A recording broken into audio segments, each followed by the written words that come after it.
né, mas tá bom? Ok. Tá, Me eu avisa acho que quando isso. vida aí. Está gravando. Pode começar então, Eduardo, a sua apresentação. 20 minutos, por Tá favor. certo. Obrigado. Bom dia então, pessoal. Meu nome é Eduardo Fronza. Eu vou apresentar meu trabalho de conclusão do curso de Engenharia Sanitária e Ambiental, que é intitulado Caracterizando Ondas de Calor no Centro-Sul do Brasil, de 1980 a 2019, né, que foi realizado sob orientação da professora Regina Rodrigues, do Departamento de Oceanografia. Então, nós sabemos que uma das maiores ameaças, né, da mudança climática provocada pelo aquecimento global antropogênico é o aumento na frequência e intensidade de eventos climáticos extremos, que afetam principalmente países subdesenvolvidos e em desenvolvimento, né, com recorte para comunidades vulnerabilizadas dentro desses países. E nas últimas décadas a gente tem observado eventos de onda de calor massivos, né, como na Europa em 2003, na Rússia em 2010 e alguns outros ainda na última década, que provocaram a morte de milhares de pessoas em um único evento de onda de calor. Eu trouxe aqui duas notícias que foram desse ano, né, eventos de onda de calor no hemisfério norte, bastante intensos e persistentes, né, que quebraram recordes de temperatura em diferentes localidades. E o Brasil ele não é uma exceção a essa tendência global que vem sendo observada. A gente teve esse ano, na passagem de setembro para outubro, um evento de onda de calor bastante severo, né, que durou mais de 2 semanas, afetou praticamente a metade do território do país, quebrando recordes de temperatura também em diferentes regiões. Obviamente isso tem impactos, né, seja na agricultura, nos ecossistemas, no setor de energia e infraestrutura e também na saúde humana, né, que no balanço se revertem, né, impactos ambientais, sociais e também econômicos. E, bom, o que provoca, então, esses eventos, né? Qual é o mecanismo que é responsável por desencadear esses eventos de calor intenso, né? Por tempos persistentes. Nas latitudes médias, como é o nosso caso aqui na região sul, sudeste do Brasil, geralmente a ocorrência desses eventos persistentes de calor está associado com a atuação de bloqueios atmosféricos, né, que são sistemas de alta pressão estacionários ou semi-estacionários, onde a gente tem nessas colunas aqui um movimento subsidente das massas de ar, né, com uma circulação anticiclônica associada. Isso inibe a convecção regional aqui, reduzindo a cobertura de nuvens e permitindo uma maior entrada de radiação solar aqui, aumentando as temperaturas da superfície. Esse aumento da temperatura, ele eventualmente gera, né, zonas de baixa termal, com uma circulação, um escoamento que se opõe à circulação de altos níveis, gerando uma redução de ventos totais em superfície, e a gente tem também uma menor dissipação de calor. Portanto, né, com uma maior entrada de energia, que a gente acaba tendo esses períodos de calor acima da média, né, por tempos prolongados enquanto da atuação desses sistemas aqui. Essa figura eu tirei de um estudo publicado ano passado pela professora Regina Rodrigues e outros autores, onde ela, fazendo um levantamento histórico de ondas de calor marinhas aqui nas últimas décadas, né, no Atlântico Sul-Sudoeste, e especialmente investigando um evento bastante intenso de 2014, que foi associado também com uma seca severa aqui no sudeste do Brasil, ela encontrou não só esse padrão de atuação dos sistemas de alta pressão, como também uma teleconexão com outro padrão de circulação atmosférica que ocorre do outro lado do globo, aqui no Oceano Índico, que é a passagem da oscilação de Madden-Julian. A oscilação de Madden-Julian ela é um modo de variabilidade climático natural, né, com recorrência de a cada 30, 90 dias, em média, que é caracterizada por uma intensificação da atividade convectiva aqui no Oceano Índico equatorial. Esse fenômeno, né, ele gera uma perturbação atmosférica que se propaga na forma de ondas aqui, que viajam pelo jato de altos níveis, né, intercalando sistemas de alta e baixa pressão, e acabam posicionando esses sistemas de alta pressão semi-estacionários aqui a sudeste da América do Sul, o que levam a essas condições de calor prolongado, né? Um outro elemento interessante para a gente entender o comportamento desse mecanismo é que a oscilação de Madden-Julian, né, e a atuação dos bloqueios atmosféricos, ela é modulada na escala interdecadal por outro modo de variabilidade climático também natural, que é a oscilação interdecadal do Pacífico. Então, a oscilação interdecadal do Pacífico ela está associada com anomalias de temperatura da superfície do mar no Oceano Pacífico Equatorial, e durante esses 40 anos do período de estudo, a gente teve a oscilação interdecadal do Pacífico saindo de uma fase quente para uma fase fria e regressando depois, em 2014, para uma nova fase quente. E por conta dessa influência que a oscilação interdecadal exerce sobre a oscilação de Madden-Julian, a gente pode esperar Na fase quente, um número menor, uma frequência menor de bloqueios atmosféricos e, portanto, uma menor frequência de ondas de calor. E na fase fria do oceano, da oscilação interdecadal do Pacífico, uma frequência maior da atuação de bloqueios e, consequentemente, uma frequência maior de ondas de calor. Essa relação pode parecer um pouco contraintuitiva, mas isso acontece porque durante a fase negativa da oscilação interdecadal, a gente tem um padrão semelhante, né, quando a gente tem a ocorrência de eventos de laninha, com uma intensificação dos ventos alísios aqui no Equador, né, o que provoca essa maior ressurgência de águas frias aqui no Pacífico, na costa oeste da América do Sul, e também um maior transporte de energia das águas superficiais quentes, né, do Oceano Pacífico aqui, em direção à Oceania e Oceano Índico, o que, então, intensifica, né, a atividade convectiva da oscilação Madden-Julian nas suas fases iniciais, que são responsáveis por provocar, né, a maior parte desses bloqueios que atuam aqui a sudeste da América do Sul. Bom, então, existe hoje já um certo conhecimento científico, né, consolidado sobre esse mecanismo, mas nós não sabemos como têm se comportado os eventos de calor extremo ao longo do tempo aqui na região centro-sul do Brasil. Então, o objetivo geral da pesquisa era investigar e caracterizar padrões e tendências de comportamento para esses eventos definidos como onda de calor ativos aqui na região centro-sul do Brasil entre 1980 e 2019. E os objetivos específicos foram de calcular as métricas de intensidade, duração e frequência para esses eventos de onda de calor,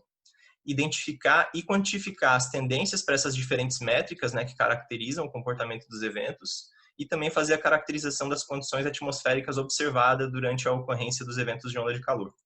Então, para isso, a gente trabalhou com esse recorte aqui no centro-sul do Brasil,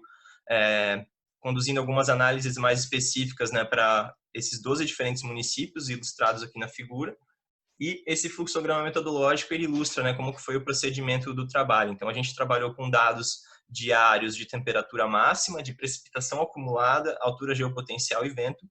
A partir dos dados de temperatura, a gente consegue fazer a identificação dos eventos de onda de calor utilizando a metodologia de Perkins e Alexander, né, onde a gente considera como um evento de onda de calor um período de 3 ou mais dias consecutivos de temperatura máxima diária acima de um limiar climatológico extremo, que a gente define para cada dia do calendário como sendo o 90º percentil de temperaturas, né, observadas. A partir disso, a gente pode traçar também uma climatologia média e fazer a caracterização das métricas, né, de intensidade, duração e frequência para esses eventos, e depois a gente avaliou as tendências e o nível de significância estatístico para essas métricas, utilizando regressão linear simples para quantificação e o teste de Mann-Kendall para fazer o nível de significância estatística. Então, tendo essa identificação dos eventos, né, as datas de ocorrência, a gente consegue, então, associando aos dados de temperatura, dados de precipitação, altura geopotencial e vento, fazer também a caracterização meteorológica, né, desses eventos. Então, para a etapa de identificação, a gente trabalhou com um período ciclo anual completo, né, de janeiro a dezembro.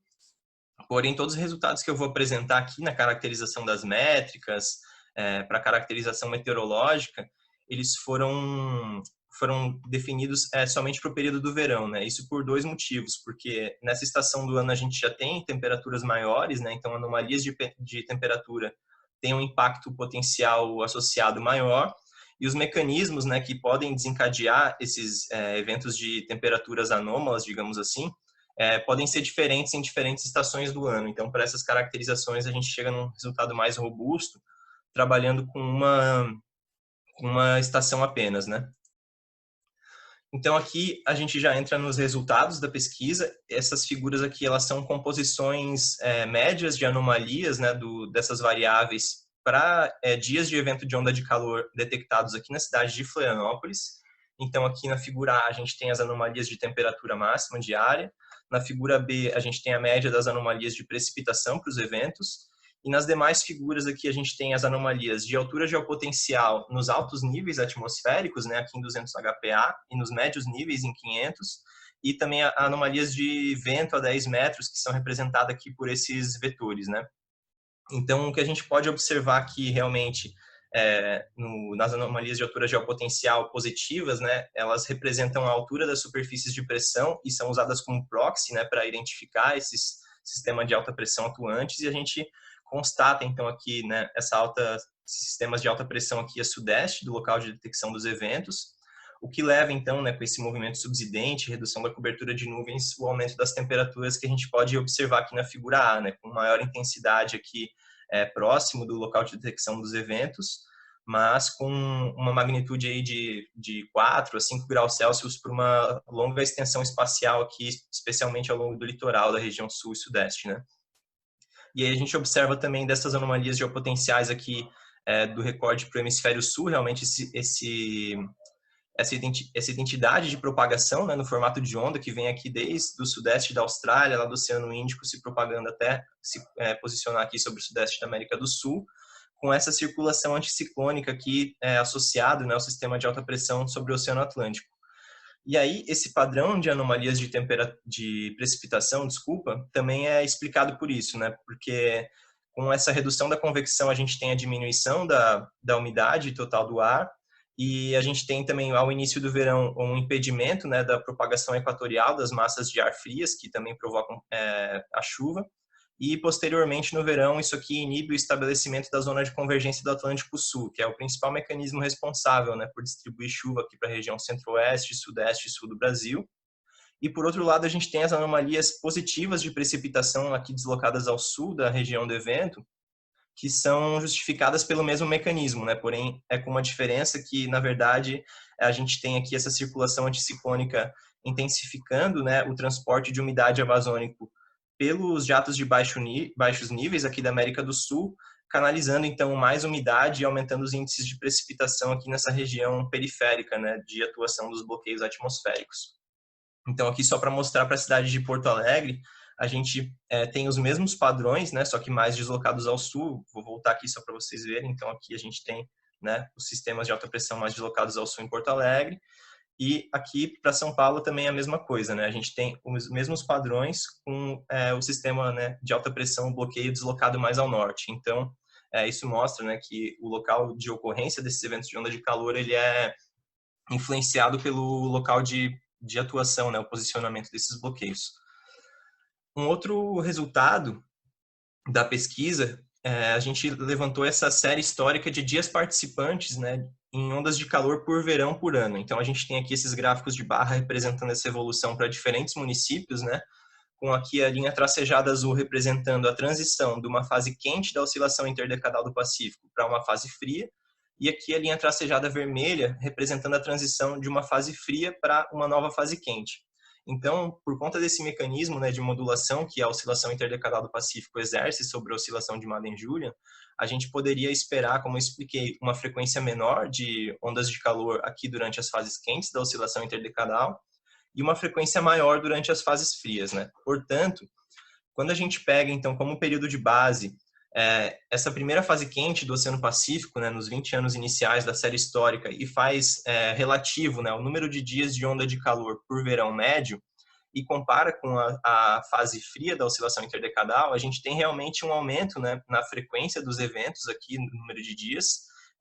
alguns lugares com magnitude maior, aqui como Florianópolis, São Paulo, e outros com magnitude menor, aqui como Maringá, porém todos uma frequência, né, de aumento. Porém, quando a gente passa da fase fria da oscilação interdecadal do Pacífico para essa nova fase quente, a gente tem ainda essa tendência de intensificação, né, de aumento na frequência no número de dias participantes em ondas de calor, não só com relação ao período de base, né, da fase quente inicial da oscilação interdecadal do Pacífico, para todos os municípios, como para quase todos, a gente, né, com exceção de Porto Alegre, tem também um aumento relativo de frequência maior de ondas de calor para a nova fase quente do que com a própria fase fria, né, onde a gente esperaria essa frequência maior, que é um indicativo de que somente esse modo de variabilidade climático natural não é suficiente para explicar, né, esse aumento na frequência, né, desses eventos. Então, isso a gente pode observar aqui de maneira espacializada, né, essa figura da esquerda que ela representa o número médio de dias de onda de calor por verão aqui na região centro-sul do Brasil para esse período, né, de 1980 a 2019. Então, a gente tem um número um pouquinho maior aqui ao norte de Minas Gerais e um número médio menor aqui no litoral da região sul, principalmente, um pouco aqui ao norte da região centro-oeste. Mas o que a gente pode observar aqui na figura da direita, né, onde a gente tem as tendências para a evolução do número de dias, né, ao longo das décadas, Esses pontilhados representam tendências estatisticamente significativas, né, com 95% de intervalo de confiança. Então, a gente tem tendências estatisticamente significativas de aumento no número de dias participantes em onda de calor por década para praticamente toda a região sudeste, uma boa parte da região centro-oeste aqui e ao nordeste da região sul, né, com magnitude que chega aí da ordem de aumento de 4 a 5 dias a mais de onda de calor por verão a cada década. E aí, comparando isso com as demais métricas que a gente levantou para o estudo, né, a gente pode constatar aqui que esse aumento no número de dias por década ele é impulsionado principalmente por um aumento na frequência dos eventos, né, onde a gente tem aqui para praticamente toda a região sudeste, centro-oeste, a norte da região sul, tendências estatisticamente significativas de aumento, né, com bastante concordância espacial. E aí das outras métricas, a gente tem aqui a média de intensidade, né, e a intensidade máxima dos eventos, ela tende a ser maior aqui na região sul, e a duração dos eventos, a gente observa que tem uma tendência de ser maior aqui mais deslocada da região norte, da região sudeste, né. E para as tendências, a gente tem aqui para a intensidade, principalmente tendências estatisticamente significativas para o estado de São Paulo, né, com magnitude um pouco maior, e depois aqui na transição entre o estado de Goiás e Mato Grosso, com São Paulo chegando aí uma magnitude de aproximadamente meio grau a mais, né, por década. E para a intensidade máxima, um padrão semelhante com uma intensidade que chega aí a quase 0,8 graus a mais por década, né, o que resulta aí ao longo desses 40 anos num aumento de aproximadamente 3 graus Celsius, né, a mais de intensidade para os eventos de onda de calor aqui no estado de São Paulo, né, região sudeste do estado de São Paulo. E aí, para a duração, a gente tem também tendências estatisticamente significativas de aumento, especialmente aqui na transição, né, do estado, essa parte mais leste aqui da transição do estado de São Paulo e Paraná, e também algumas tendências estatisticamente significativas mais assim aglomeradas aqui na transição do estado de Rio de Janeiro para Minas Gerais, né? Mas no geral, essas tendências aqui elas têm uma variabilidade maior no espaço, né, do que a frequência dos eventos, que ela realmente tem um sinal mais assim mais claro, mais generalizado, né? Então, as conclusões e considerações finais é de que os bloqueios atmosféricos são um mecanismo dominante, né, responsável por desencadear esses eventos de onda de calor no verão, aqui no centro-sul do Brasil. As tendências indicam, né, que esses eventos devem se tornar cada vez mais frequentes no futuro e que a variabilidade climática natural que a gente conhece até então, ela não é suficiente para justificar, né, esse aumento nas tendências de frequência observadas, né, para os eventos de onda de calor. E então fica uma recomendação, né, da importância de investir em sistemas de previsão e monitoramento para esses eventos climáticos extremos, bem como de investir, né, em projetos de adaptação e mitigação aos impactos das mudanças climáticas aqui para a nossa região.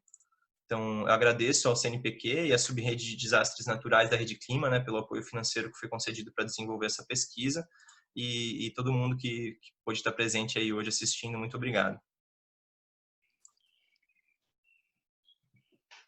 Obrigado, Eduardo, pela sua apresentação. Acho que você pode deixar, de repente, a sua apresentação, né? Se você puder deixar, porque daí, às vezes, né, se a banca quiser fazer alguma pergunta, muito obrigado pela tua apresentação, ótimo.